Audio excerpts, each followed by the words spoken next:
क्योंकि कुटिल बुद्धि हमेशा तर्क वितर्क में रहती है। एक ट्रेन के कोच में कुछ लोग भजन गा रहे हैं। वही पास ही बैठी एक मुस्लिम महिला भजन के कारण अपने दोनों कानों पर हाथ रखे बैठी है। मैंने देखा कि यह महिला भजन सुनकर अपने दोनों कानों पर हाथ रखे बैठी है। मुझे ये जानने की जिज्ञासा थी कि आखिर वो ऐसा क्यों कर रही है। जैसे ही ट्रेन का अंतिम स्टेशन आया और सभी एक एक करके उतरने लगे, यह महिला वही बैठी रही, ये सोच रही थी कि सबसे बाद में उतरूंगी। जब सभी उतर गए तो मैंने एकांत देखकर इस महिला से पूछा कि भजन सुनकर आपने अपने कानों पर हाथ क्यों रख लिया था। महिला बोली, बाबा ले लोग बहुत शोर मचा रहे थे और मुझे शोर बिल्कुल पसंद नहीं है। मैंने कहा, नहीं, आपके चेहरे का भाव तो उस समय कुछ और कह रहा था। महिला सकुचाते हुए समझ गई कि बाबा ने मेरा चेहरा पढ़ लिया है। अब उसने वो सब बताना प्रारंभ किया जो उसके भीतर चल रहा था।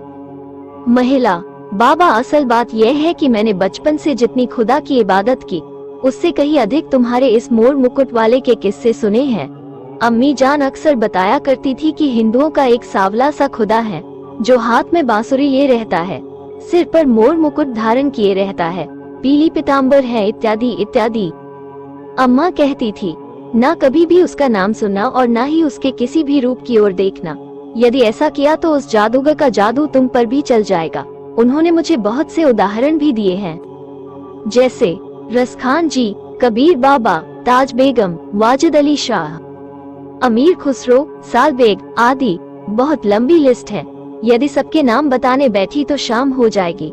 इन सब पर उस मोर मुकुट वाले का जादू सिर चढ़कर बोला है। बस इसी डर से कि कहीं उसके नाम का भजन सुनकर मैं भी बावली ना हो जाऊं, इसलिए मैंने कानों पर हाथ रख लिए थे। अच्छा बाबा, चलती हूँ, पहले ही बहुत देर हो गई है। वो महिला तो चली गई, परंतु मैं वही बैठा उस महिला के बारे में सोचता रहा कि धन्य है यह महिला जिसे इतना तो पक्का विश्वास है कि यदि उस मोर मुकुट वाले का नाम भी सुन लिया तो 100% उसका जादू मेरे ऊपर चल जाएगा। भक्ति का आधार है विश्वास, और यही विश्वास इस महिला को था कि अगर मुरली मनोहर श्री कृष्ण का नाम भी सुन लिया तो महिला उनकी प्रेम भक्ति में खो जाएगी।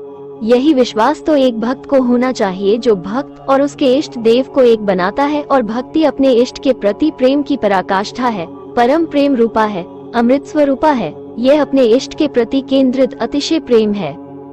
नारद भक्ति सूत्र में देवर्षि नारद कहते हैं, अब हम भक्ति की व्याख्या करेंगे। वो भक्ति ईश्वर में परम प्रेम रूपा है, अमृत स्वरूपा है। इसे प्राप्त कर मनुष्य सिद्ध हो जाता है, अमृत समान हो जाता है, तृप्त हो जाता है। श्री रामचरितमानस में कलिपावनावतार महाकवि गोस्वामी तुलसीदास जी ने भक्ति के कई रूप और कई भेद बताए हैं, जैसे अनपायनी भक्ति, प्रेम भक्ति, अविरल भक्ति, विमल भक्ति, परम विशुद्ध भक्ति, सत्य प्रेम, गुर प्रेम, सहज स्नेह भक्ति, नवधा भक्ति इत्यादि।